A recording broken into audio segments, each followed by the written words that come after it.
क्या है सियासी समीकरण? क्या अपनों ने समाजवादी पार्टी के लिए खड़ी कर दी है मुश्किलें? क्या फिर अयोध्या की तरह मिल्कीपुर भी चूक जाएगी बीजेपी? फांसी वर्सेस फांसी की इस लड़ाई में कौन मारेगा बाजी? क्या रातों रात पलटेगी यहाँ की सियासत?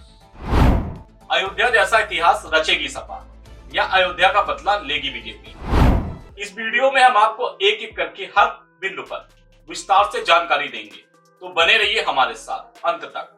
नमस्कार, आप देख रहे हैं 24 अड्डा। मैं हूं आपके साथ शुभम अवस्थी। मिल्कीपुर उपचुनाव के लिए प्रचार का शोर थम चुका है। आज पोलिंग पार्टियों की रवानगी होगी। 5 फरवरी को मतदान होगा, 8 फरवरी को मतगणना होगी। लेकिन सबसे बड़ा सवाल यही है, आखिर यहाँ बाजी कौन मारेगा? लड़ाई बीजेपी और सपा में है, लेकिन आजाद समाज पार्टी के प्रत्याशी मैदान में उतरने से मुकाबला कहीं न कहीं त्रिकोणीय माना जा रहा है। जातिगत समीकरण की बात करें तो मिल्कीपुर में अनुसूचित जाति के मतदाताओं की संख्या सर्वाधिक है। सपा और भाजपा दोनों दलों ने 5 प्रत्याशी मैदान में उतारा है। अनुसूचित जाति के मतदाताओं में बंटवारा होने की स्थिति में पिछड़े वर्ग में यादव मतदाता और अगड़ा वोटर खासकर प्रवर्तन कार्ड बन सकते हैं।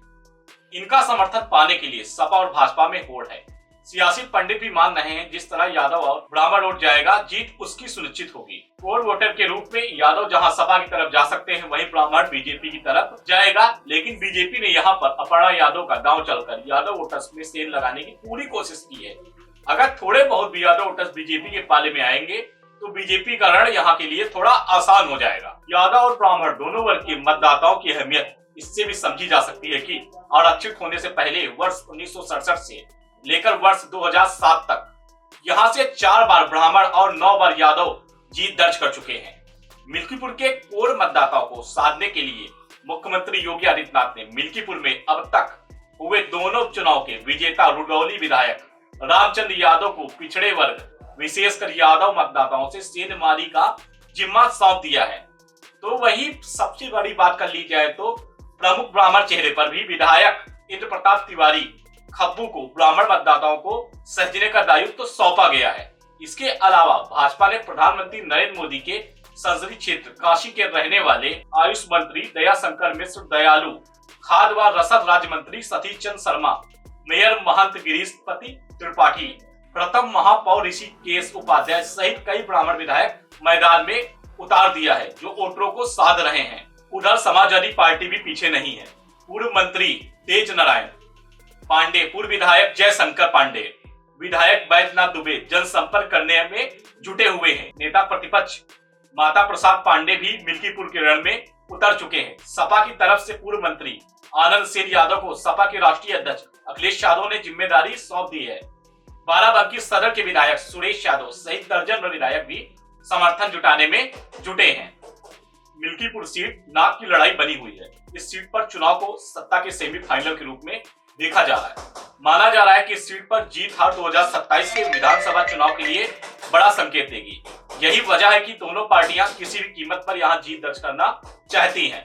बीजेपी के लिए यह सम्मान की लड़ाई है। अयोध्या हारने के बाद बीजेपी बिल्कुल नहीं चाहेगी कि मिल्कीपुर सीट पर उसे हार का मुंह देखना पड़े। यहाँ मुकाबला बेहद ही कांटे का व तगड़ा दिलचस्प माना जा रहा है। यहाँ मुकाबला बहुत तगड़ा माना जा रहा है।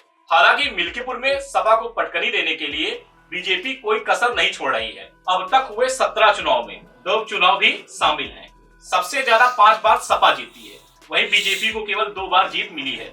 मिल्कीपुर का किला भेदने के लिए सबसे बड़ा फैक्टर यहाँ के जाति समीकरण है। यहाँ वजह है कि बीजेपी ने बाबा गोरखनाथ की जगह दलित प्रत्याशी से आने से चंद्रभान पासवान को टिकट देकर बड़ा दांव खेल दिया है। अब चलिए जान लीजिए मिल्कीपुर के जाति समीकरण क्या है। मिल्कीपुर में पासी समाज सबसे ज्यादा है या ब्राह्मण होता है? आपको बता दें कि मिल्कीपुर में 55,000 पासी, 1,20,000 अन्य दलित कोरी व अन्य हैं। इसके अलावा 55,000 यादव वोटर हैं। ब्राह्मण वोटर की बात कर ली जाए तो 60,000 ब्राह्मण मतदाता है, 20,000 ठाकुर है और ओबीसी वोटर की बात कर ली जाए तो 50,000 ओबीसी वोटर है।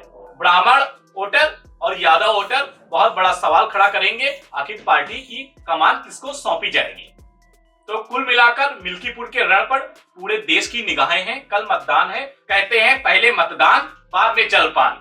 लोकतंत्र के सच्चे प्रहरी आपको बनना है तो अपने मताधिकार का प्रयोग जरूर करना चाहिए। ऐसी रोचक खबरें देखने के लिए देखते रहें 24 घंटा। धन्यवाद।